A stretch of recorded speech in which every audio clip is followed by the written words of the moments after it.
శుభవార్తగా నేను పరిగణిస్తూ ఉన్నాను. ఇది మీ అందరికీ గుర్తుంది. గతంలో కూడా మన ప్రతిపక్షంలో ఉన్న ఆ రోజు 2015లో దీని మీద పెద్ద ఎత్తున ఫైట్ చేసి సంబంధించినటువంటి డిపార్ట్మెంట్స్ అందరినీ కూర్చోబెట్టి దాదాపు 14 మంది డిపార్ట్మెంట్స్ని దీంట్లో ఇన్వాల్వ్ అయి ఉంటారు. వీళ్ళందరినీ కూడా మనం ఆ రోజు వాళ్ళందరికీ ఎక్స్ప్లెయిన్ చేసి ఇదంతా కూడా see sand for the construction, ఇది ఓన్లీ ఫిల్లింగ్ వర్క్ పనికొచ్చేటువంటి శాండ్ అని. కొన్ని సందర్భాల్లో లో కాస్ట్ హౌసింగ్లో పెట్టుకోలేనటువంటి వాళ్ళు స్థానికంగా దొరికేటువంటి కొద్దిగా లోతు పెళ్లి తీసుకొచ్చి వాడుకున్న పరిస్థితులు ఉన్నాయని ఇవన్నీ ఎక్స్ప్లెయిన్ చేసిన తర్వాత మనం ఆ రోజు కూడా 2015లో ఇటువంటి సిమిలర్ ఆర్డర్ తెచ్చాం. మళ్ళీ ఈరోజు మళ్ళీ అదే చెప్పడం, వాళ్ళు పెద్ద ఎత్తున మళ్ళా హౌసింగ్ ప్రోగ్రామ్ సుమారుగా మన నియోజకవర్గంలోని 14,600 మందికి మనం వాళ్ళ ఇళ్ళ పట్టాలు ఇవ్వాలనేటువంటి ప్రోగ్రాంలో ఉన్నాం. మరి దాంట్లో కనీసం నా అంచనా మేరకు ఒక 7,000-8,000 ఇళ్ళన్నా కడతానటువంటి ఆలోచనలో ఉన్నాను. ఈ 7,000-8,000 ఇళ్ళకి గాను అయితే రెగ్యులర్ ప్రాసెస్లో వచ్చేటువంటి middle income and above class సంబంధించినటువంటి హౌసింగ్ ప్రోగ్రామ్స్ సంబంధించినటువంటి రిక్వైర్మెంట్ కానీ ఇవన్నీ దృష్టిలో పెట్టుకొని మరి తిరిగి మనకున్నటువంటి ఇబ్బందులు చెప్పి బాపట్లో, గుంటూరు జిల్లా మొత్తంలో బాపట్లోనే ఒక ప్రత్యేకమైనటువంటి స్థితి ఉంటుంది. గతంలో కూడా నేను పలు సందర్భాల్లో చెప్పాను, మన బాపట్లకి సంబంధించినటువంటి ఏరియాలో ఎక్కడ కూడా రివర్స్ లేవు, వాగులు లేవు, వంకలు లేవు.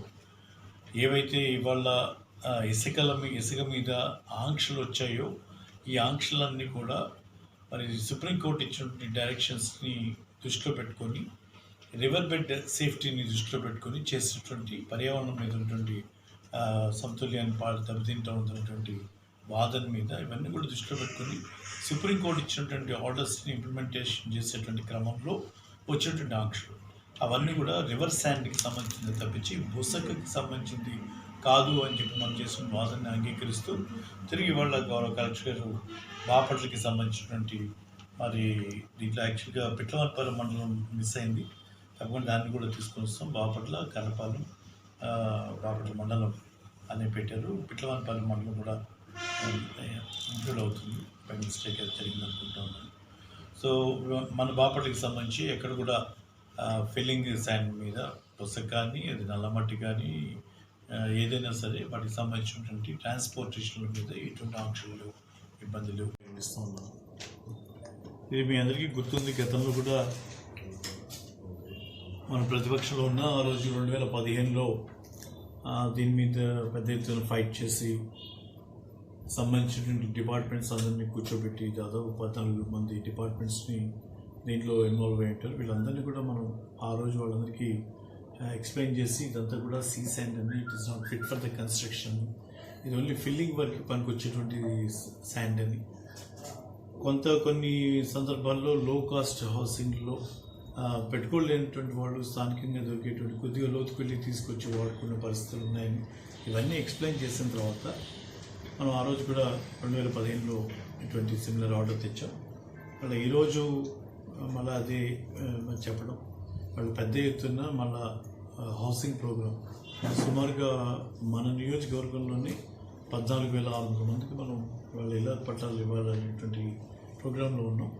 మరి దాంట్లో కనీసం నా అంచనా మేరకు ఒక 7,000-8,000 ఇళ్ళన్నా కడతాననేటువంటి ఆలోచనలో ఉన్నాను.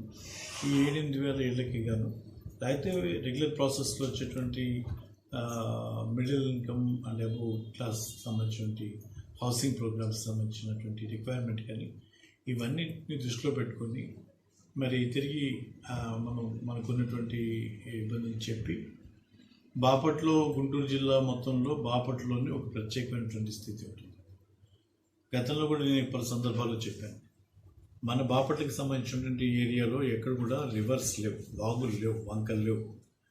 ఏవైతే ఇవాళ ఇసుక మీద ఆంక్షలు వచ్చాయో ఈ ఆంక్షలన్నీ కూడా మరి సుప్రీంకోర్టు ఇచ్చినటువంటి డైరెక్షన్స్ని దృష్టిలో పెట్టుకొని రివర్ బెడ్ సేఫ్టీని దృష్టిలో పెట్టుకొని చేసినటువంటి పర్యావరణం మీద ఉన్నటువంటి సమతుల్యాన్ని దెబ్బతింటూ ఉన్నటువంటి వాదన మీద ఇవన్నీ కూడా దృష్టిలో పెట్టుకొని సుప్రీంకోర్టు ఇచ్చినటువంటి ఆర్డర్స్ని ఇంప్లిమెంటేషన్ చేసేటువంటి క్రమంలో వచ్చేటువంటి ఆంక్షలు అవన్నీ కూడా రివర్స్ శాండ్కి సంబంధించింది తప్పించి బుసకకి సంబంధించింది కాదు అని చెప్పి మనం చేసిన వాదనని అంగీకరిస్తూ తిరిగి వాళ్ళ గౌరవ కలెక్టర్ గారు బాపట్లకి సంబంధించినటువంటి మరి దీంట్లో యాక్చువల్గా పిట్లవానిపాలెం మండలం మిస్ అయింది, తప్పకుండా దాన్ని కూడా తీసుకొని వస్తాం. బాపట్ల కన్నపాలెం బాపట్ల మండలం అనే పెట్టారు. పిట్లవానిపాలెం మండలం కూడా ఇంక్లూడ్ అవుతుంది. బై మిస్టేక్ అది జరిగింది అనుకుంటాం.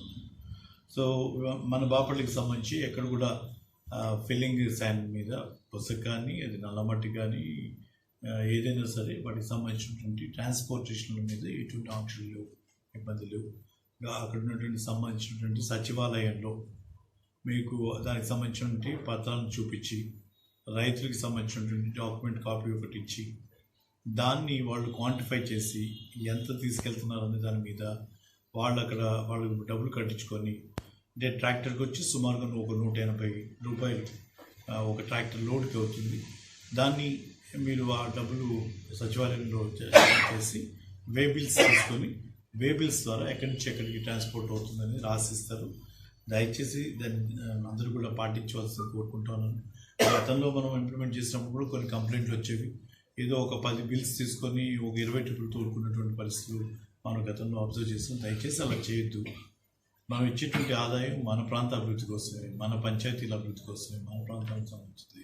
ఇక్కడ ₹1 బయటకు వెళ్ళదు, మైనింగ్ వాళ్ళు కూడా షేరింగ్ లేదు. దీంట్లో మెజారిటీ డబ్బులు మన ప్రాంత అభివృద్ధి కోసమే అన్న సంగతి ప్రతి ఒక్కరు కూడా దృష్టిలో పెట్టుకుని విధిగా దాన్ని పంచాయతీకి అమౌంట్ చెల్లించి చాలా మీగర్ అమౌంట్, చాలా చిన్న అమౌంట్ దీన్ని పేమెంట్ చేయడం ద్వారా మనందరికీ లబ్ధి జరుగుతుందని.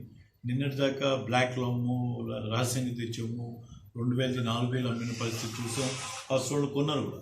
ఇవాళ రైట్ రాయల్గా ఇంకొక ₹200 అవుతుంది సుమారుగా. ఇప్పుడు రైతుకి ఇచ్చేటువంటి డబ్బులు కానీ లేకపోతే ట్రాన్స్పోర్టేషన్ డబ్బులకి అతనికి ఒక ₹200 అంటే నాకు తెలిసి చాలా తక్కువలోనే మనకి అఫీషియల్గా ఏదో దొంగదంగా తెచ్చుకోవాల్సిన అవసరం లేకుండా రైట్ రాయల్గా తెచ్చుకొని మనకి కార్యక్రమం చేసుకోవచ్చు.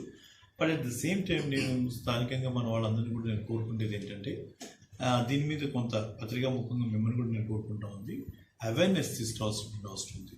ఎందుకంటే ఇప్పటికి నేను చూస్తూ ఉన్నాను, నా చిన్ననాటి సమయానికి ఇప్పటికి చూస్తే ఎక్కడ కూడా దెబ్బలు కనపడట్లేదు. ఇసుక దెబ్బలన్నీ కూడా మాయమైపోయాయి.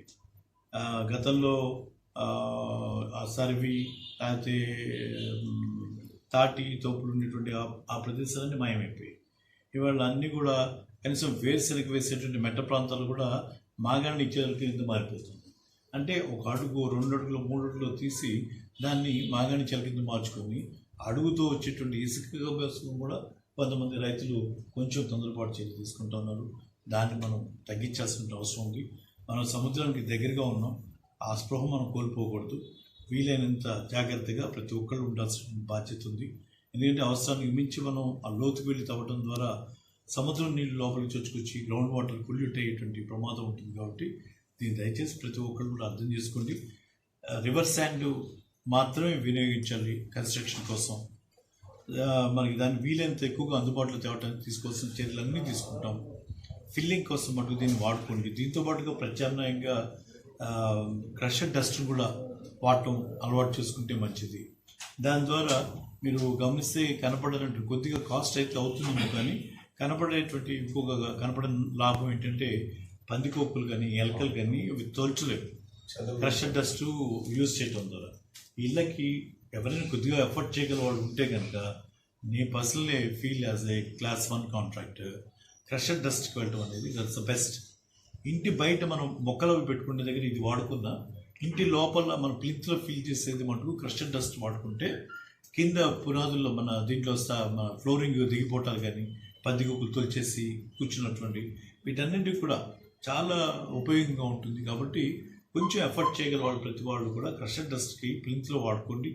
ఇంటి బయట ఉన్నటువంటి ప్రదేశాన్ని బుసకతోనూ నల్లమట్టితోనూ ఏదైనా వాడుకొని మనం కొంచెం మొక్కలు పెట్టుకోవడానికి పనికొస్తుంది. కాబట్టి ఇది కొంచెం ప్రతి వాళ్ళు అబ్జర్వ్ చేయాల్సిందిగా మరొకసారి పత్రికా ముఖంగా ప్రజలందరినీ నేను పర్సనల్గా కోరుకుంటాను. And once again I thank you very much for the honourable district collector for giving this concession for the Bapatla constituency. Thank you.